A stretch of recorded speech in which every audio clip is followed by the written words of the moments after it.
5 گناہ کرنے والوں کو قربانی کا جانور بد دعائیں دیتا ہے۔ 5 خطائیں کرنے والوں کو قربانی کا جانور بد دعائیں دیتا ہے، گالیاں دیتا ہے۔ خدارا میری قوم کے نوجوانوں، میرے بھائیوں، قربانی کا جانور خریدنے سے پہلے ان 5 گناہوں سے جلد از جلد توبہ کر لو، اور یہ بیان توجہ سے سنو۔ آپ کو پتہ چلے گا کہ آخر وہ 5 گناہ کرنے والے لوگ کون سے ہیں، کہیں آپ ان میں شامل تو نہیں۔ اگر آپ بھی ان میں شامل ہیں تو خدارا قربانی کا جانور خریدنے سے پہلے ان 5 گناہوں سے جلد از جلد توبہ کر لو۔ میرے محترم بھائیوں، آج ہم ایک ایسے راز سے پردہ اٹھانے جا رہے ہیں جو برسوں سے چھپا ہوا تھا، جسے آج تک نہ علماء نے بتایا اور نہ ہی قصائیوں نے سمجھایا۔ قربانی کا جانور صرف ذبح ہونے نہیں آتا، وہ کچھ کہنے بھی آتا ہے، کچھ سنانے بھی آتا ہے۔ وہ صرف جانور نہیں ہوتا بلکہ وہ تمہارے اعمال کا آئینہ بھی ہوتا ہے۔ وہ صرف جانور نہیں ہوتا، وہ تمہارے اعمال کا شیشہ بھی ہوتا ہے جو تمہیں دکھلانے آتا ہے۔ وہ بولتا تو نہیں مگر اس کی خاموشی خدا کا عرش ہلا دیتی ہے۔ وہ جانتا ہے کہ کون اسے اللہ کے لیے لایا ہے اور کون دنیا کے دکھلاوے کے لیے لایا ہے۔ جانور جانتا ہے، یہ جانور 5 لوگوں سے سخت نفرت کرتا ہے، 5 لوگوں کو دل سے بد دعا دیتا ہے۔ جب ایک انسان جانور کی گردن پر چھری رکھتا ہے تو زمین پر خاموشی چھا جاتی ہے، زمین پر خاموشی ہوتی ہے مگر آسمان پر شور مچ جاتا ہے۔ جب ایک انسان جانور کی گردن پر چھری چلاتا ہے، زمین خاموش ہوتی ہے، آسمان پر شور مچ جاتا ہے۔ جانور کی گردن سے بہتا خون فرش پر گرتا ہے مگر اس کی روح عرش کی طرف اڑ جاتی ہے، اور جیسے ہی وہ روح اللہ کے سامنے پہنچتی ہے، ذبح ہونے والے جانور کی روح جیسے ہی اللہ کے سامنے پہنچتی ہے تو یہ روح عرض کرتی ہے، اے میرے اللہ۔ جانور کہہ رہا ہوتا ہے، اللہ کی پاک بارگاہ میں فریاد کر رہا ہوتا ہے، شکوہ کر رہا ہوتا ہے، اللہ میں تو تیرے نام پر ذبح ہونے آیا تھا، یہ تو مجھے قربانی کے نام پر خرید کر آیا تھا، لیکن جس ہاتھ نے مجھے کاٹا اس میں تیری محبت نہیں، اس میں تو دکھاوا ہی دکھاوا تھا۔ اس میں تیری محبت کہاں تھی؟ ان ہاتھوں میں تو دکھاوا تھا۔ وہ تو 5 بڑے گناہوں کی دلدل میں پھنسا ہوا تھا۔ کیا تو ایسی قربانی قبول کرے گا؟ کیا تو ان 5 لوگوں کی قربانی قبول کرے گا جو سر سے لے کر پیروں تک پلید ہیں، ناپاک ہیں، نجس ہیں، جو توبہ بھی نہیں کرتے، گناہوں کی دلدل میں پھنسے ہوئے ہیں؟ کیا تو ایسے لوگوں کی قربانی بھی قبول کرے گا؟ میرے محترم بھائیوں، جانور کا جسم تو ختم ہو جاتا ہے مگر اس کی گواہی ہمیشہ کے لیے باقی رہتی ہے۔ جانور کا جسم ذبح ہو جاتا ہے، ختم ہو جاتا ہے، کھایا جاتا ہے، دانتوں کی چکیوں میں چبایا جاتا ہے، مگر اس کی جو گواہی ہے وہ ہمیشہ کے لیے باقی رہتی ہے۔ اے میری قوم کے نوجوانوں، میرے بھائیوں، قربانی صرف جانور ذبح کرنے کا نام نہیں، یہ دراصل ایک امتحان ہے۔ یہ امتحان ہے نیتوں کا، یہ امتحان ہے ارادوں کا اور دل کی پاکیزگی کا۔ جب تم جانور کی گردن پر چھری رکھتے ہو، یہ وہ لمحہ ہوتا ہے جو صرف تمہارے ہاتھ کا نہیں، دل کا امتحان ہو رہا ہوتا ہے، دل کی پاکیزگی کا، دل کے ارادوں کا، دل کی نیتوں کا امتحان ہو رہا ہوتا ہے، اور ہم نے اس امتحان میں کامیاب بھی ہونا ہے۔ میرے محترم بھائیوں، اب بات کرتے ہیں کہ آخر وہ کون سے 5 گنہگار لوگ ہیں جن کو قربانی کا جانور بد دعائیں دیتا ہے، گالیاں دیتا ہے۔ جانور تو خاموش ہوتا ہے لیکن اس کی روح اللہ کے حضور فریاد کرتی ہے۔ جانور کی روح اللہ کے حضور فریاد کرتی ہے، روتی ہے، تڑپتی ہے، شکوے پیش کرتی ہے، شکایتیں کرتی ہے۔ جب کوئی انسان اپنی نیت خراب رکھ کر قربانی کرتا ہے نا، اللہ اکبر، تو اس کی روح اللہ کے حضور فریاد کرتی ہے۔ اب غور سے سننا کہ آخر وہ کون سے 5 بد نصیب لوگ ہیں، وہ کون سے لوگ ہیں جن کو قربانی کا جانور بد دعائیں دیتا ہے۔ فرمایا نمبر 1، تکبر کرنے والا۔ تکبر کرنے والے شخص کی قربانی قبول نہیں ہوتی تب تک جب تک یہ شخص پکی توبہ نہیں کر لیتا۔ تکبر کرنے والے شخص کو قربانی کا جانور بد دعائیں دیتا ہے، گالیاں دیتا ہے، تب تک جب تک یہ شخص توبہ نہیں کر لیتا۔ یہ وہ شخص ہوتا ہے جو ہر وقت میں کی رٹ لگائے رکھتا ہے۔ میں کرنے والا شخص جانور ذبح کرتا ہے نا، تو وہ جانور اللہ سے کہتا ہے، یا اللہ یہ بندہ مجھے تیرے لیے نہیں لوگوں کو دکھانے کے لیے لایا تھا، اسے ثواب سے محروم رکھنا، اسے میری قربانی کا ثواب مت دینا، کیونکہ یہ تیرے لیے مجھے نہیں خرید کر لایا تھا، یہ تو لوگوں کے لیے خرید کر لایا تھا۔ اس کی نیت صاف نہیں، اور جس کی نیت صاف نہیں اس کے اعمال قبول کیسے ہو سکتے ہیں؟ جس کی نیت ہی سرے سے صاف نہیں۔ جوانوں، ہر ایک گناہ کرنا میرا اللہ معاف کر دے گا، مگر کبھی بھی میں مت کرنا، تکبر مت کرنا۔ یہ وہ بیماری ہے جو دل کو سیاہ کر دیتی ہے، عبادتوں کو جلا دیتی ہے، اور انسان کو اللہ کی نظر میں ذلیل کر دیتی ہے۔ یہ وہ دلدل ہے جس میں آج کا ہر ایک انسان گردن تک دھنس چکا ہے۔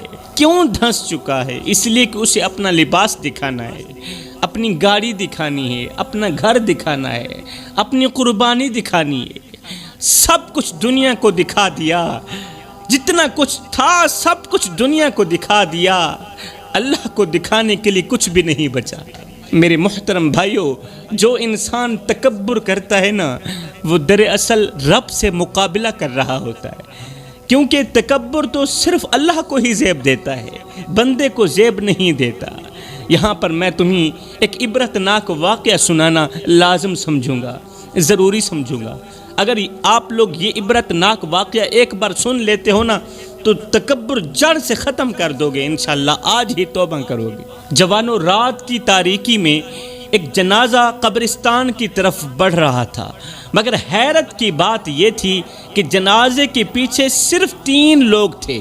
رات کا وقت تھا، رات کی تاریکی تھی، ایک جنازہ قبرستان کی طرف جا رہا تھا، مگر حیرت کی بات یہ تھی کہ جنازے کے پیچھے صرف 3 لوگ تھے۔ کسی میت کے پیچھے ہزاروں لوگ ہوتے ہیں، کسی میت کے پیچھے لاکھوں لوگ ہوتے ہیں، اور کوئی میت 4 کندھا دینے والوں کے لیے بھی ترستی رہتی ہے۔ وہ شخص جو زندگی بھر اپنی بڑائی کے جھنڈے گاڑتا رہا، جس کی گاڑی آتی تھی تو راستے خود بخود صاف ہو جایا کرتے تھے، آج اس کی میت کے لیے کوئی راستہ بنانے والا نہ تھا، نہ رش تھا، نہ ہجوم تھا، نہ کسی کی آنکھیں نم تھیں، نہ کسی کی زبان پر نام تھا۔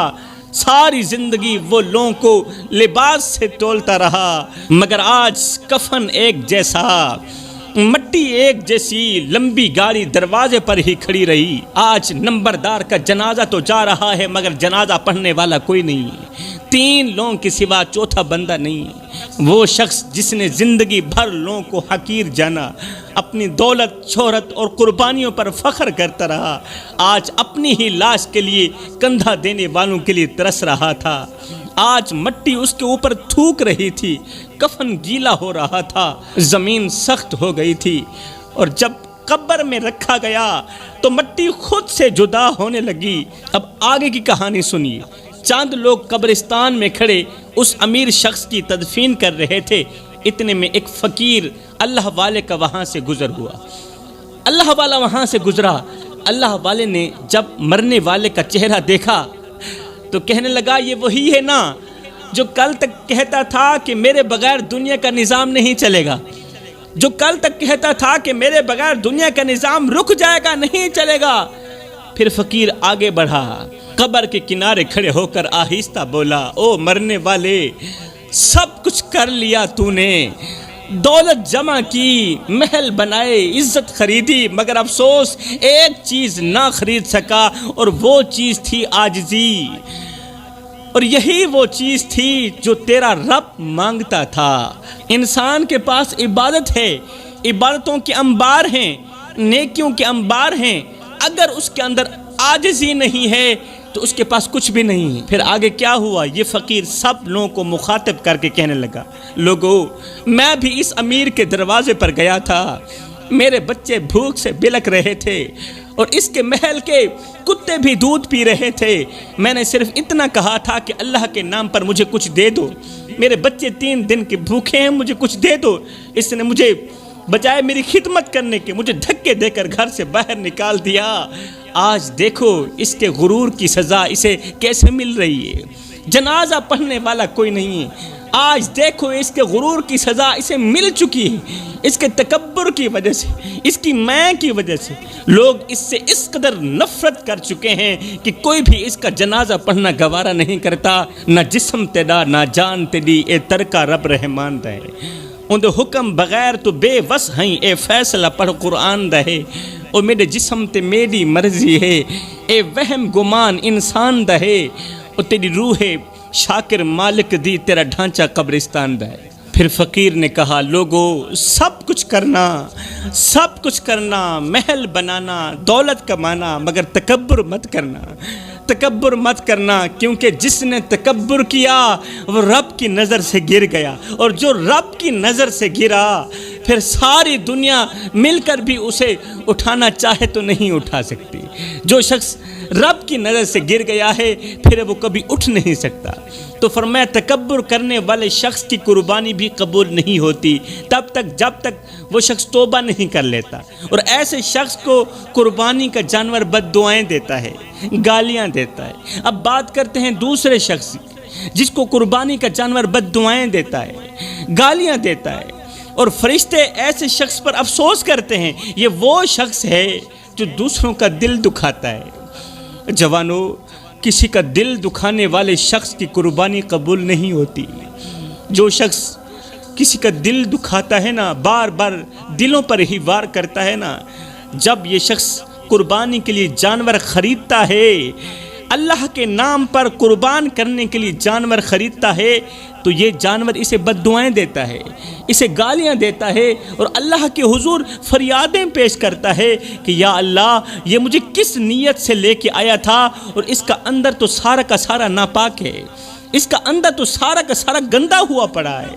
یہ وہ شخص ہے جو دوسروں کا دل دکھاتا ہے، جو دوسروں کے دلوں پر وار کرتا ہے، جس کی زبان دوسروں کو کاٹتی ہے، لہجہ ایسا کہ سننے والا رو دے، عمل ایسے کہ سامنے والا ٹوٹ جائے۔ وہ شخص جس نے ہر ایک رشتے کو الفاظوں سے زخمی کیا، زبان سے زخمی کیا، وہ جب جانور کی گردن پر چھری چلاتا ہے تو جانور آسمان کی طرف دیکھ کر کہتا ہے یا اللہ یہ وہی ہے جس نے کئی دلوں کو ذبح کیا، یہ وہی ہے جس نے کئی دلوں کو توڑا۔ جوانوں، کتنے لوگ ہیں جو بے قصور لوگوں کا دل دکھا کر کہتے ہیں میں نے کون سا قتل کر دیا ہے، لوگوں کا دل دکھاتے ہیں، جینا حرام کرتے ہیں، پھر بعد میں کہتے ہیں کہ ہم نے کون سا قتل کر دیا ہے، صرف بات ہی تو کی ہے نا، صرف ایک جملہ ہی تو بولا ہے نا، کون سا آگے والا مر گیا ہے۔ انہیں یہ معلوم نہیں ہے کہ جب دل زخمی ہو جائے نا تو لفظ بھی قاتل بن جاتے ہیں۔ ایک جملہ کسی کو رات بھر رلا سکتا ہے، ایک نظر کسی کو پوری زندگی کا درد دے سکتی ہے۔ جو شخص یہ سمجھتا ہے کہ زبان سے نکلی بات صرف ہوا میں گم ہو جاتی ہے، وہ نہیں جانتا کہ آسمان پر ہر لفظ محفوظ بھی ہو رہا ہے، اور اللہ کا ترازو انصاف بھی تولتا ہے۔ اللہ کے خزانے میں دیر ہے، اندھیر نہیں ہے، اور وہ دن دور نہیں جب کسی کو رلانے والے روتے نظر آئیں گے، کسی کو ستانے والے ستائے ہوئے نظر آئیں گے۔ کتنے نادان لوگ ہیں جو زخموں پر نمک چھڑکنے کے بعد بھی کہتے ہیں میں نے کیا ہے کیا ہے، صرف بات ہی تو کی ہے نا۔ انہیں یہ احساس نہیں ہوتا کہ ان کے لفظوں کا لہجہ کیسا تھا۔ بعض لفظ تیر سے بھی زیادہ تیز ہوتے ہیں، اور بعض جملے ایسے ہوتے ہیں جو انسان کو باہر سے نہیں اندر سے ہی مارتے رہتے ہیں، اور پھر انسان کو اندر سے کھوکھلا کر دیتے ہیں۔ پھر یہ کھوکھلا پن انسان کو ہمیشہ کے لیے ختم کر دیتا ہے۔ یاد رکھو میرے بھائیو، قیامت کے دن سب سے زیادہ حساب ان لفظوں کا ہوگا جنہوں نے دلوں کو زخمی کیا اور آنکھوں سے بے آواز آنسو بہائے، بے وجہ آنسو بہائے، بے قصور آنسو بہائے۔ جوانوں، کسی کے بے آواز آنسوں سے ڈرو، کیونکہ چیخ کر رونے والا صرف تکلیف میں ہوتا ہے۔ جو چیختا ہے نا وہ تو صرف تکلیف میں ہوتا ہے، مگر خاموشی سے رونے والا، خاموشی سے رونے والا اللہ کے دربار میں اپنے دکھڑے پیش کر رہا ہوتا ہے اور کہہ رہا ہوتا ہے اللہ میں کمزور ہوں، یہ طاقتور ہے، میں کچھ نہیں کر سکتا، میں اپنے معاملات تیرے حوالے کرتا ہوں، اب تو جان، میرے دل کا قاتل جانے۔ اور جب دل کی فریاد عرش تک پہنچتی ہے نا تو زمین والوں کی خوشیاں چھین لی جاتی ہیں، پھر دل توڑنے والے برباد ہوتے دکھائی دیتے ہیں۔ جو دوست تمہاری خاموشی نہ سمجھے، تمہارے آنسو نہ دیکھے، تمہاری بات میں چھپا درد نہ سن سکے، نہ سمجھ سکے، وہ تمہارا نام لے سکتا ہے مگر تمہارا دوست نہیں ہو سکتا۔ وہ تمہارا نام لے سکتا ہے، دعوے کر سکتا ہے، مگر وہ تمہارا اپنا نہیں ہو سکتا، کیونکہ جو اپنے ہوتے ہیں وہ رونے نہیں دیتے۔ ارے یہ کیسی دوستی ہے جہاں ایک دوست ساری رات روتا رہا، تکیے بھیگ گئے، آنکھیں سوج گئی، اور دوست اتنا بھی نہ پوچھ سکا کہ تم ٹھیک بھی ہو یا نہیں ہو۔ نہیں بھائی، یہ دوستی نہیں، یہ وقت گزاری ہے۔ یہ دوستی کہاں ہے؟ زندگی بھی عجیب کھیل کھیلتی ہے، جن کے لیے راتیں رو کر گزاریں وہ دن نکلتے ہی بھول گئے، جنہیں ٹوٹ کر چاہا وہ ہمیں چھوڑ کر ایسے چلے گئے جیسے ہم کبھی تھے ہی نہیں۔ ہم نے جنہیں دعاؤں میں مانگا، جنہیں سجدوں میں مانگا، وہ ہمیں بد دعائیں دے کر آگے چلے گئے۔ جوانوں، کسی کو ایک پل کی خوشی دے کر ہمیشہ کے لیے رلانا یہ ایسا ہے جیسا کسی کو جنت کا خواب دکھا کر جہنم میں دھکیل دینا۔ یہ وہ ظلم ہے جو لفظوں میں نہیں بلکہ دعاؤں کی خاموشی میں بد دعا بن کر پلٹتا ہے۔ جو پل بھر کے وعدے کرتے ہیں اور عمر بھر کے زخم دے جاتے ہیں، وہ صرف دھوکہ نہیں دیتے بلکہ وہ کسی کی پوری زندگی ہڑپ بھی کر جاتے ہیں، وہ کسی کی پوری زندگی تباہ بھی کر جاتے ہیں۔ تو فرمایا کسی کا دل دکھانے والے شخص کی قربانی بھی قبول نہیں ہوتی، اور ہاں جس کا دل توڑا تھا اس سے جیتے جی معافی نہ مانگ لے تب تک اس کی قربانی قبول نہیں ہوگی، کیونکہ دل اللہ کا مسکن ہے، اور جو اللہ کے مسکن کو توڑ دے اس کی عبادت عرش تک نہیں جاتی، وہ فرش پر ہی رل جاتی۔ اور فرمایا تیسرا گناہ جو کسی بھی عبادت کو قبول نہیں ہونے دیتا وہ ہے ماں باپ کو دکھ دینا۔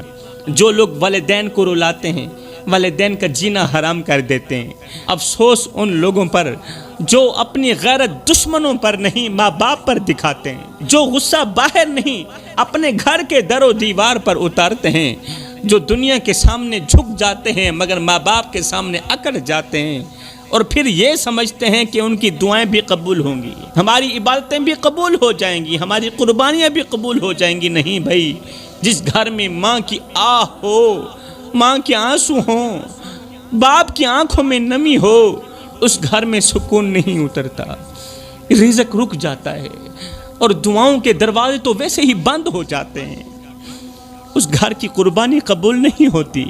حضرت سیدنا علی المرتضیٰ شیر خدا سے پوچھا گیا، یا علی ہمیں کیسے پتہ چلے گا کہ ہم اللہ کے غضب کے بالکل قریب ہیں اور ہمیں جلد از جلد توبہ کر لینی چاہیے؟ فرمایا جب باپ تم سے ڈرنے لگے، بوڑھی ماں تمہارے دبدبے اور خوف کی وجہ سے تم سے بات نہ کر پائے، جب ایسا موڑ آئے تو جان لینا تم دنیا کے سب سے بڑے بدقسمت ہو اور اللہ کے عذاب کے بالکل قریب ہو۔ جلد از جلد توبہ کر لینا اور ماں باپ کو راضی کر لینا۔ قیامت کے دن اللہ تعالیٰ سب کو معاف کر دے گا مگر دو لوگوں کو کبھی معاف نہیں کرے گا۔ قیامت کے دن اللہ تعالیٰ ہر ایک گنہگار کو معاف کر دے گا مگر دو لوگوں کو کبھی بھی معاف نہیں کرے گا۔ نمبر ایک، وہ شخص جس نے والدین کا دل دکھایا ہوگا، ماں کی دعاؤں کو ٹھکرا دیا ہوگا، باپ کے صبر کو آزمائش بنا دیا ہوگا، جس نے ماں باپ کا جینا حرام کر دیا ہوگا، ایسے شخص کو اللہ تعالیٰ کبھی معاف نہیں کرے گا۔ نمبر دو، وہ شخص جس نے شرک کیا ہوگا، جس نے یہ 3 انچ کی پیشانی اللہ کے بجائے کسی غیر کے آگے جھکائی ہوگی، ایسے لوگ قیامت کے دن روئیں گے، فریادیں کریں گے، سجدے کریں گے، مگر ان کی عبادت، ان کا سجدہ، ان کی دعا کچھ بھی قبول نہیں ہوگی، کیوں؟ اس وقت اللہ کا ترازو انصاف تول رہا ہوگا، کیونکہ والدین کا دل توڑنا اور رب کو چھوڑ کر کسی غیر کے آگے جھکنا، یہ وہ دو گناہ ہیں جو کبھی بھی معاف نہیں کیے جائیں گے۔ اور آخر میں قربانی کی فضیلت کے بارے میں چند اہم باتیں عرض کر کے اجازت چاہوں گا۔ صحابہ کرام نے عرض کی، یا رسول اللہ یہ قربانی کیا ہے؟ میرے رسول کریم صلی اللہ علیہ وسلم نے فرمایا یہ تمہارے دادا حضرت ابراہیم علیہ السلام کی سنت ہے۔ قربانی صرف جانور کاٹنے کا نام نہیں، جانور کے ذبح ہونے کا نام نہیں، یہ ایک نیت بھی ہے۔ قربانی ایک نیت ہے، قربانی ایک جذبہ ہے، ایک اعلان ہے کہ ہم اللہ کے حکم کے آگے اپنی خواہشات، اپنی چاہتیں اور اپنا سب کچھ قربان کرنے کے لیے بالکل تیار ہیں۔